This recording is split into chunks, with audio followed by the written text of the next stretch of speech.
Alright, well, I got my new oxygen sensor in, or at least down the hole here. I'm trying to be gentle with it. Okay, there's that. Now, let me show you guys something. This is 2004 Lexus LS430, and the oxygen sensor, bank 1, sensor 2, or downstream sensor calls for moving this carpet and everything. As you can see, I made incisions trying to get by pulling all the carpet out. It's a little too challenging for me anyway. I just figured if I try to do a neat job, ain't nobody gonna see down here. I got floor mats that'll cover that, and as long as you're not introducing a whole shitload of water up there, you should be fine. Plus it has a rubber grommet to keep the water out. So there's that. And from the foot pad there, it's about 6 inches. You can see it's right there.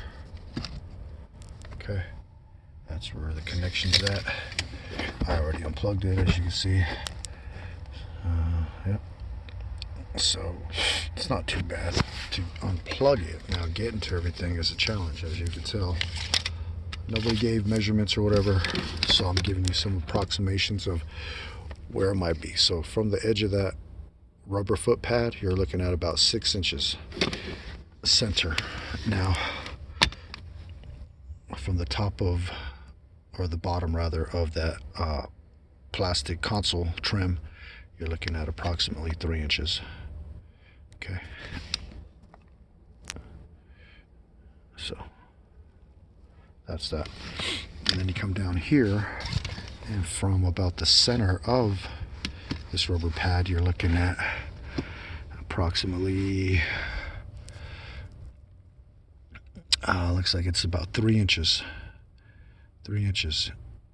If you're looking from my view of the camera, it looks like it's about 4 inches or so, but it's really not.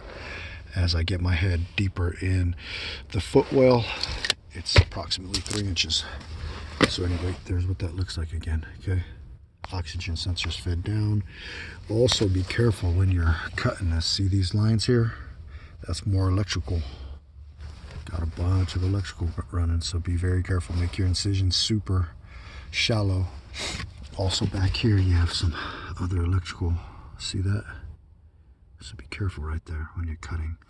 I got very lucky when I made my cut. I got that plastic tape there. I'm sorry, that black tape there in front of that plastic sheathing. I barely missed the wiring on it, but there's no nicks on my wiring, so I'm happy.